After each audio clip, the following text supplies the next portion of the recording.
राजस्थान के सीकर जिले के फतेहपुर में करंट से युवक की मौत के बाद मामले ने तूल पकड़ लिया है।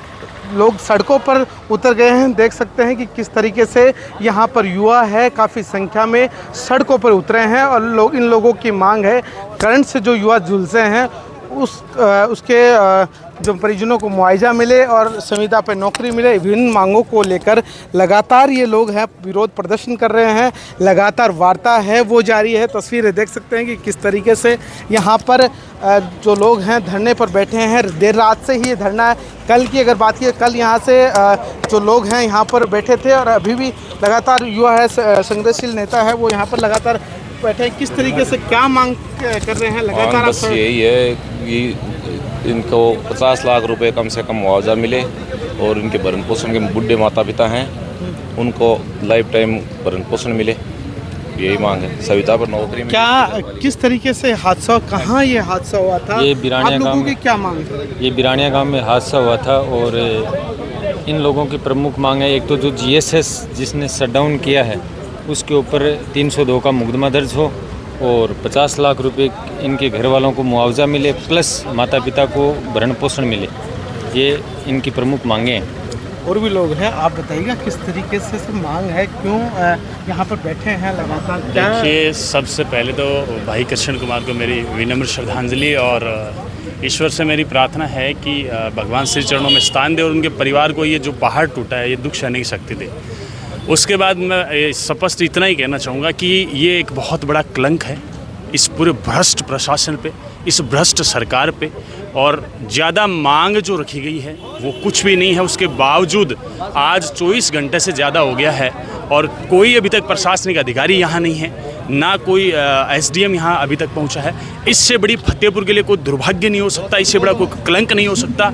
इनको तो जूते मारने चाहिए और डूब मरना चाहिए इस पूरे प्रशासन को। मैं बस इतना ही कहना चाहूँगा। बिजली विभाग को लेकर काफ़ी आक्रोश है और भी है, इनसे क्या आक्रोश है, किस तरीके से जनता? बहुत ही दुखद घटना। कल शाम से 9 बजे से सब यहाँ रखा हुआ है, अभी तक नहीं तो कोई वार्तालाप करने का है नहीं और कुछ है। इससे बड़ी शर्मनाक फतेहपुर के लिए घटना हो नहीं सकती और ऐसी कम से कम 6-7 मौतें हो चुकी हैं। जिम्मेदारी कोई उठाने को तैयार नहीं है, नहीं प्रशासन बात कर रहा है नहीं और है। फतेहपुर तो राम भरोसे और युवाओं में काफ़ी जोश है। अगर समय रहते सारी मांगें नहीं मानी गई तो बहुत ही बड़ा आंदोलन किया जाएगा। तो देख सकते हैं कि ये जो इस गाड़ी की अगर बात की जाए तो ये गाड़ी है, तस्वीरें देख सकते हैं फतेहपुर विधायक हाकिम अली की जो गाड़ी है वो यहाँ पर बीचों बीच लगाई गई है। पूरा रास्ता है वो रोक लिया गया है। देख सकते हैं कि फतेहपुर विधायक की कार को लगाकर यहाँ पर उसे रास्ते को रोका। बड़ी संख्या में जो लोग हैं यहाँ पर पहुँच रहे हैं धरने, क्योंकि ये धरना देने के लिए पहुँच रहे हैं। तस्वीरें देख सकते हैं कि किस तरीके से ये लोगों में बिजली विभाग के खिलाफ आक्रोश है और तस्वीरें देख सकते हैं कि किस तरीके से हर एक लोगों में किस तरीके का आक्रोश है।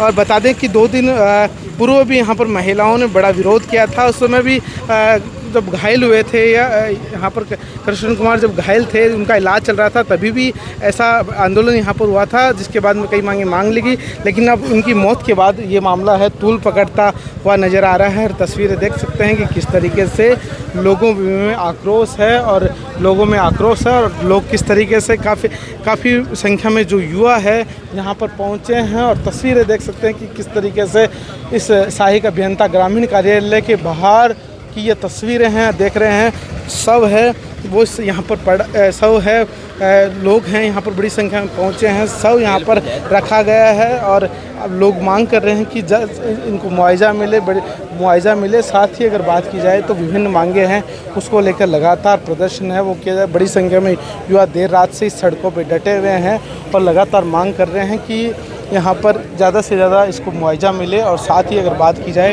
तो यहाँ पर और भी युवा हैं, इनसे जानते हैं सर क्या मांग है आप यहाँ पर, किस तरीके से क्या मांग कर रहे हैं? लगातार यहाँ पर आप देर रात से धरना दे रहे हैं, क्या कहेंगे?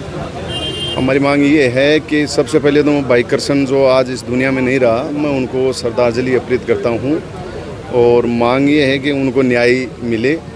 और यहाँ जब सारे युवा और सब संगठन के सभी साथीगण यहाँ पहुँचे हैं उनको न्याय दिलाने के लिए, मैं उनको भी ये धन्यवाद देता हूँ कि यहाँ इतनी भीड़ में आप पहुँचे हो उनको न्याय दिलाने के लिए। तो हम चाहते हैं कि उनको न्याय मिले। आप देर रात से यहाँ पर बैठे हैं, क्या वार्ता वगैरह हुई है? हाँ, वार्ता चल रही है। कह रहे हैं कि एक ठेकेदार तो आ गया, एक ठेकेदार अभी आएगा। और ये मामला राजनीति का शिकार होते जा रहा है। राजनीति ऐसे चल रही है कि आपके आदमी को साइड में करके ले जा रहे हैं। और वो बोल रहे हैं कि विधायक, यहाँ का विधायक है, वो अपने कोटे से कितने रुपये पास करवा रहे हैं, वो तो करवा रहे नहीं रहे। और पूछ रहे हैं कि क्या चल रहा है, क्या चल रहा है। अब अगर विधायक अपने कोटे से 5 लाख या 10 लाख रुपया पास करवाए तो और भी जनता या जनप्रति है वो अपने राय देंगे और वो भी कहेंगे हम भी अपनी पार्टी से उसको मुआवजा दिलाएंगे। वो तो काम तो कर रहे नहीं है। वीडियो के पास आके सब कह रहे हैं कि वो कर देंगे, वो कर देंगे। कोई यहाँ पर कोई की सुनाई नहीं हो रही है। देखिए किस तरीके से आक्रोश है लगातार यहाँ पर दिख रहा है आपको। यहाँ पर जो लोग लगातार मांग कर रहे हैं कि काफ़ी संख्या में जो युवा है वो लगातार मांग कर रहे हैं कि जल्द से जल्द जो सारी मांगे हैं मांग ली जाए। और यहाँ पर जिस तरीके विरोध प्रदर्शन है वो लगातार हो रहा है तरीके से।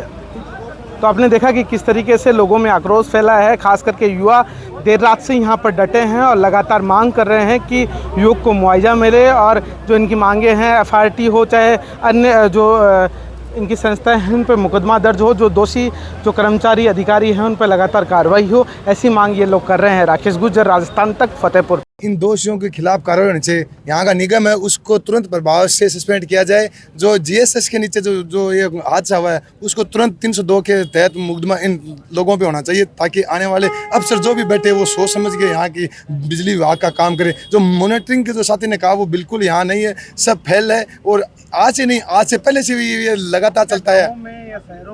बिल्कुल शहर में आज से 2 दिन पहले यहाँ का हमारा पार्षद कामरेड इस्माइल खान है, उसके वार्ड में बिजली गुल हो गई। वो रात को आता है 2 बजे, इनको जगाता है, इनको फ़ोन करता है, कोई भी फ़ोन नहीं उठाता। फिर वो अपना मोबाइल चालू करके वीडियो अंदर गार्ड को बुलाता है, फिर वो अंदर जाता है। फिर आज उसमें मुकदमा में मंडा दिया कि वो रात का है चोरी करके साथी कपिल पे उसमें मुकदमा मंडाए। तो ये झूठे मुकदमे में हमें फंसाने की डराने की कोशिश नहीं करे। ये प्रशासन भी चेत दे कि ये हम कामरेड हैं, डरने वाले लोग हैं, मुकदमे हमारे श्रृंगार हैं, हम भगत सिंह के वंशज हैं, हम इशफाकुल्लाह के वंशज हैं, डरने वाले लोग हैं, लड़ेंगे, डट के लड़ेंगे। इनकलाब जिंदाबाद। आपका नेशनल चैनल है, नेशनल चैनल आप कहीं भी सर्च कर लो, 7 हत्याएं एक तहसील में नहीं हुई है बिजली विभाग की लापरवाही से।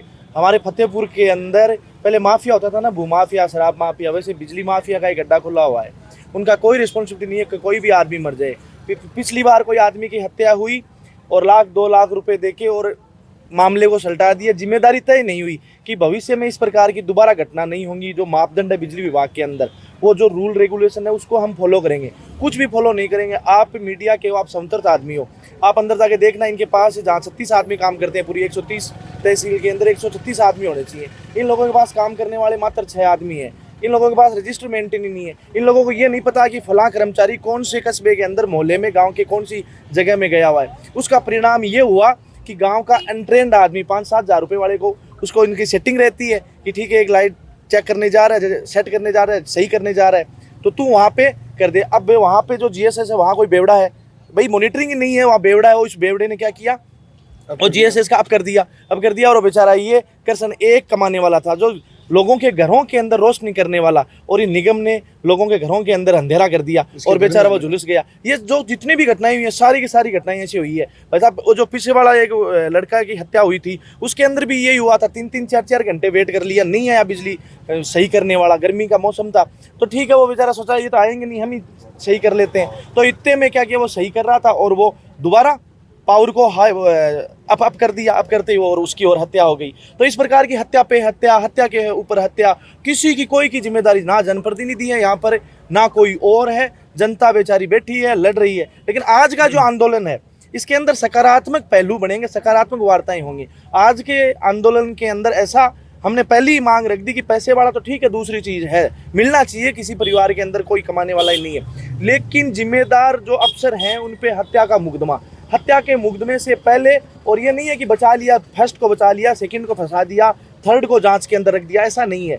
पूरी गाइडलाइन के तहत कि कौन ड्यूटी पे था उस पर मुकदमा, जीएसएस के अंदर उसको अब किसने किया उस पे मुकदमा, कॉल करने वाला कौन था उस पे मुकदमा, अधिकारी यहाँ पर कौन था उस पर मुकदमा, मॉनिटरिंग क्यों नहीं कर रहे हो, मॉनिटरिंग की जवाबदेही किसकी है उस पे मुकदमा। ये तमाम जो सारी चीज़ें हैं, ये यदि कानून यदि ये चीज़ पुनरावृत्ति, ये इस शहर के अंदर आदमियों की हत्या रोकना चाहता है तो कानून ईमानदारी से काम करेगा तो ये लोगों की हत्याएं होने बंद होंगी, वरना बहुत बुरा हाल है साहब। 80-90% जो फतेहपुर की जनता इन बिजली माफियाओं से तंग आ चुकी है, वो डरी हुई है। वो करशन कुमार को न्याय दिलाना, निगम की लूट के खिलाफ एकजुट होकर संघर्ष करना और इनके निजीकरण के खिलाफ, और आगे निगम का जो सिस्टम है और जो हत्याएं बढ़ रही हैं, और आज 6 महीने के अंदर ये 7वीं घटना है, इस पे रोक कैसे लगाई जाए, अंकुश कैसे लगे, और ये हमारे फतेहपुर तहसील के लाल हो चाहे सीकर जिले का कोई माँ का बेटा हो, वो इस निगम की लापरवाही से मौत से बचे कैसे, इसके एक संघर्ष के लिए हम सब अब लामबंद हैं। और जो पहले घटनाएं हुई थी उनमें कुछ गलतियां हमारी आंदोलन करने वालों की थी, और निगम के अधिकारियों तो तमाम गलतियां रहती हैं, लेकिन आज हम आगे के, मैं ये तो नहीं कहूँगा कि पूर्णतया पाबंदी लगे, लेकिन सुधार जरूर निगम के अधिकारियों को करना पड़ेगा, वरना इस निगम में नहीं अपनी दूसरी जगह ढूंढ ली जाएंगे, और ये लड़ाई आगे तक चालू रहेगी और इस संघर्ष को मजबूती से लड़ते रहेंगे।